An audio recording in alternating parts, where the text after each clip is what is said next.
معراج کا واقعہ اسلام کے عظیم معجزات میں سے ایک ہے، جو نبی محمد صلی اللہ تعالیٰ علیہ وسلم کی زندگی کا ایک بے مثال واقعہ ہے۔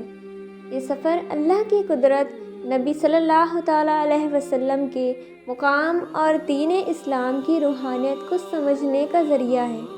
اس واقعہ کا ذکر قرآن اور حدیث میں مختلف اندازوں سے ملتا ہے، جو صرف ایک جسمانی سفر نہیں بلکہ روحانی مقامات اور اللہ کی قدرت کا مشاہدہ ہے وہ اللہ جو اپنے بندے کو ایک رات کے چند گھنٹوں میں مسجد حرم سے مسجد اقصیٰ تک لے گیا، جس کے ارد گرد ہم نے برکت رکھی ہے تاکہ ہم اسے اپنی نشانیاں دکھائیں۔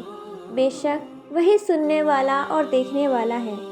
سورہ النجم میں معراج کے چند مناظر کا ذکر ہے، جہاں نبی صلی اللہ تعالیٰ علیہ وسلم کے سدرۃ المنتہا اور اللہ کے حضور ظاہر ہونے کا بیان کیا گیا ہے۔ سفر کی شروعات معراج کا سفر 27 رجب کی رات کو ہوا۔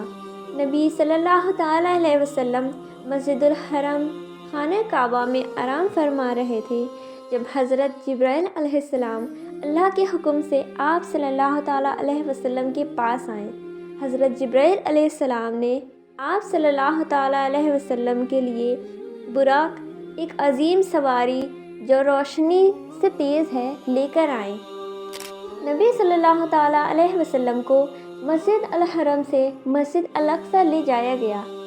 مسجد الاقصیٰ انبیاء کی زمین ہے، جہاں نبی صلی اللہ تعالیٰ علیہ وسلم نے تمام انبیاء کی امامت فرمائی۔ یہ آپ صلی اللہ تعالیٰ علیہ وسلم کی نبوت اور مقام کی تصدیق تھی۔ خانوں کا سفر اور انبیاء سے ملاقات۔ مسجد الاقصیٰ کے بعد نبی صلی اللہ تعالیٰ علیہ وسلم کو آسمان کے 7 درجات کا سفر کرایا گیا۔ ہر آسمان پر ایک عظیم نبی سے ملاقات ہوئی۔ پہلا آسمان، آپ صلی اللہ تعالیٰ علیہ وسلم نے حضرت آدم علیہ السلام کو دیکھا، جو اپنے دونوں ہاتھوں میں انسانوں کی روحیں لیے ہوئے تھے۔ اچھی روحیں دیکھ کر مسکراتے اور بری روحیں دیکھ کر افسوس کرتے۔ دوسرا آسمان، حضرت عیسیٰ علیہ السلام اور حضرت یحییٰ علیہ السلام، یہ دونوں نبی صلی اللہ تعالیٰ علیہ وسلم کے خیر مقدم کرتے ہیں اور ان کا مقام تسلیم کرتے ہیں۔ تیسرا آسمان، حضرت یوسف علیہ السلام۔ حضرت یوسف علیہ السلام کی بے مثال حسن کو دیکھا، جو انسانوں کی بہترین صفت کا نمونہ تھا۔ چوتھا آسمان، حضرت ادریس علیہ السلام۔ آپ صلی اللہ تعالیٰ علیہ وسلم نے حضرت ادریس علیہ السلام کو دیکھا، جو ان کی شان اور مقام کا اظہار کرتا تھا۔ پانچواں آسمان، حضرت ہارون علیہ السلام۔ حضرت ہارون علیہ السلام کی شفقت اور قوم کے لیے محبت کا مشاہدہ کیا۔ چھٹا آسمان، حضرت موسیٰ علیہ السلام۔ حضرت موسیٰ علیہ السلام کا جذبہ اور امت کے لیے فکر دیکھا اور نبی صلی اللہ تعالیٰ علیہ وسلم نے ان کا مقام سمجھا۔ ساتواں آسمان، حضرت ابراہیم علیہ السلام۔ حضرت ابراہیم علیہ السلام کو بیت المعمور کے ساتھ دیکھا، جو فرشتوں کا خانہ کعبہ ہے۔ آسمانوں کے سفر کے بعد نبی صلی اللہ تعالیٰ علیہ وسلم سدرۃ المنتہا تک پہنچے، جو دنیا اور آخرت کے درمیان ایک حد ہے۔ سدرۃ المنتہا کے بعد نبی صلی اللہ تعالیٰ علیہ وسلم اللہ کے حضور ظاہر ہوئے۔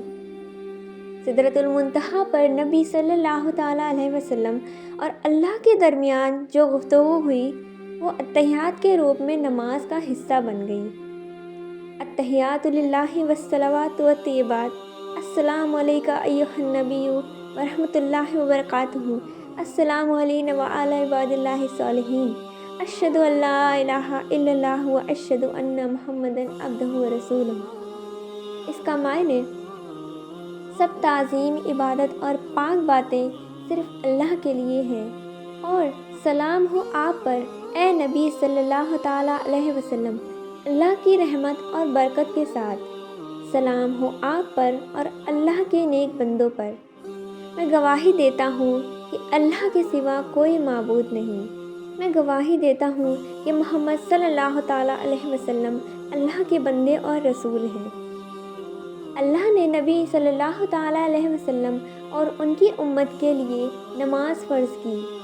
شروع میں 50 نمازیں فرض ہوئیں، لیکن حضرت موسیٰ علیہ السلام کی مشورے پر یہ 5 تک کم کر دی گئیں، لیکن ثواب میں 50 کے برابر رکھی گئی۔